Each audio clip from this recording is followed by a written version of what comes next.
Assalamualaikum teman-teman, perkenalkan nama saya Tri Utami dari kelompok 1 akan mencoba untuk menjelaskan tentang riwayat hidup Al-Ghazali. Mohon untuk didengarkan. Adapun riwayat hidup Al-Ghazali, nama lengkap Al-Ghazali adalah Abdul Hamid Muhammad bin At-Tuzi Al-Ghazali. Al-Ghazali lahir di Ghazale, suatu desa dekat Tus, bagian dari kota Khulrazan, Iran pada tahun 450 Hijriah atau 1056 Masehi. Ayahnya seorang yang fakir dan saleh, serta hidup sangat sederhana sebagai pemintal benang. Mempunyai keagamaan yang tinggi dan mengharapkan anaknya menjadi ulama yang selalu memberi nasihat kepada umat. Sebelum ayahnya meninggal, Al-Ghazali dan saudaranya dititipkan kepada seorang sufi untuk dididik. Pendidikan Al-Ghazali di masa kanak-kanak di kampung halamannya setelah ayahnya wafat dididik oleh Ahmad bin Muhammad Ar-Razikani At-Tuzi, ahli tasawuf dan fikih. Setelah mempelajari dasar-dasar fikih, ia merantau ke Jurjan, sebuah kota di Persia antara kota Tabristan dan Nizabur. Di Jurjan, ia memperluas wawasannya tentang fikih dengan berguru kepada seorang faqih yang bernama Abu Al-Qasim Ismail. Pada masa mudanya, berangkat lagi ke Nizabur, belajar kepada Imam Abu Al-Mu'ali Al-Juwaini, pusat ilmu pengetahuan penting di dunia Islam. Kemudian ia menjadi murid pada Imam Al-Hamarain, seorang guru besar di Madrasah An-Nizamiyah. Belajar teologi, hukum Islam, filsafat, logika, sufisme, dan ilmu alam. Al-Ghazali dikenal seorang teolog terkemuka, ahli hukum, pemikir, ahli tasawuf dan dengan julukan Hujjah al-Islam. Al-Ghazali meninggalkan dan mengunjungi kota kelahirannya yaitu Tus. Di sini pun ia berkhalwat. Keadaan skeptis Al-Ghazali yang berlangsung selama 10 tahun. Al-Ghazali meninggal di kota kelahirannya yaitu di Tus pada tahun 500. Baiklah, assalamualaikum warahmatullahi wabarakatuh. Baiklah, di sini saya akan melanjutkan penjelasan makalah dari saudari Tri Utami tadi. Baiklah, di sini saya akan menjelaskan kondisi sosial ekonomi umat Islam pada masa Al-Ghazali dan sebelumnya. Jadi, Peter Grant memetakan perkembangan sejarah ekonomi umat Islam ke dalam 5 tahap. Tahap pertama disebut dengan era Jahiliyah, yang berlangsung hingga tahun 660 Masehi, di mana formasi perekonomian massa didominasi corak nomadis. Dan selanjutnya tahap kedua. Tahap kedua tahun 660 sampai 950 disebut dengan era negara-negara agraris pemberi upeti, di mana masyarakat pada umumnya beralih dari corak kehidupan nomaden ke arah agraris.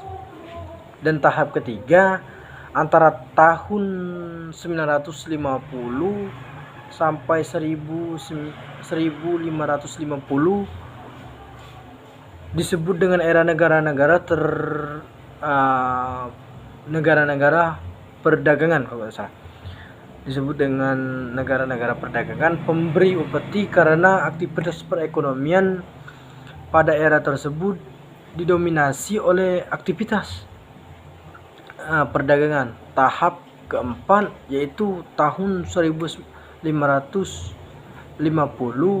sampai 1850 adalah tahap formasi kegiatan kerajaan pinggiran yang bercirikan dengan kecenderungan masyarakat untuk meninggalkan cara-cara hidup dalam koloni kecil dan membentuk koloni yang lebih besar dalam bentuk kerajaan. Dan tahap kelima antara tahun 1850 hingga sekarang disebut dengan istilah era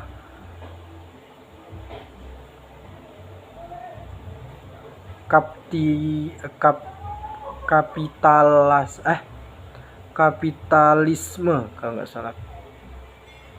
Yang selanjutnya pada sektor pertanian, hasil yang diperoleh pada saat itu meliputi bermacam-macam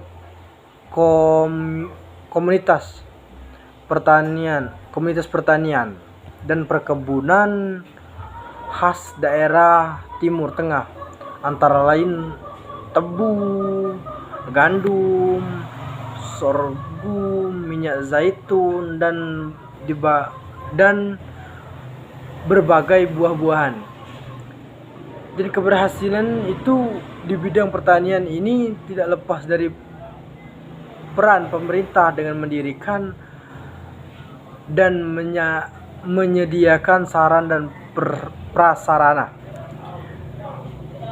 Yang diperlukan diantaranya adalah mendirikan sekolah pertanian yang meninggalkan penelitian tahap bermacam tanaman. Di samping itu, materi mengenai kerangka konsep ekonomi Imam Al-Ghazali.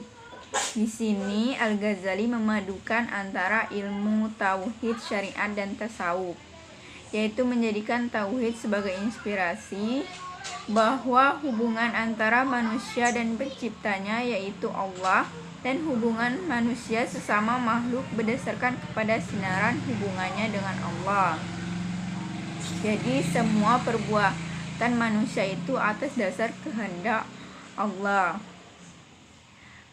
Baik buruknya manusia itu tergantung dengan hubungannya dengan Allah. Selanjutnya syariat sebagai instrumen ekonomi, yaitu jalannya atau hukum yang ditentukan oleh Allah kepada hambanya. Konsep hukumnya itu mencakup tingkat, perbuatan, akhlak, atau juga akidah, fikih, dan tasawuf. Al-Ghazali menempatkan ilmu syariat sebagai ilmu yang penting karena syariat itu sendiri merupakan penjelmaan dari keimanan, keyakinan, dan pengakuan dalam diri seseorang yang merupakan amalan batin antara seseorang dengan Tuhannya. Selanjutnya, materi mengenai tasawuf sebagai roh ekonomi. Walaupun amal merupakan perkara batin, namun jangan pula terlalu tergantung kepada amal untuk mendapatkan balasan kebaikan daripada Allah, karena balasan tersebut hanya menjadi hak dan rahmat Allah untuk memberikannya. Jadi, walaupun kita sering melakukan amalan-amalan baik, tetapi kita tidak boleh merasa puas dengan amal yang kita lakukan itu sendiri.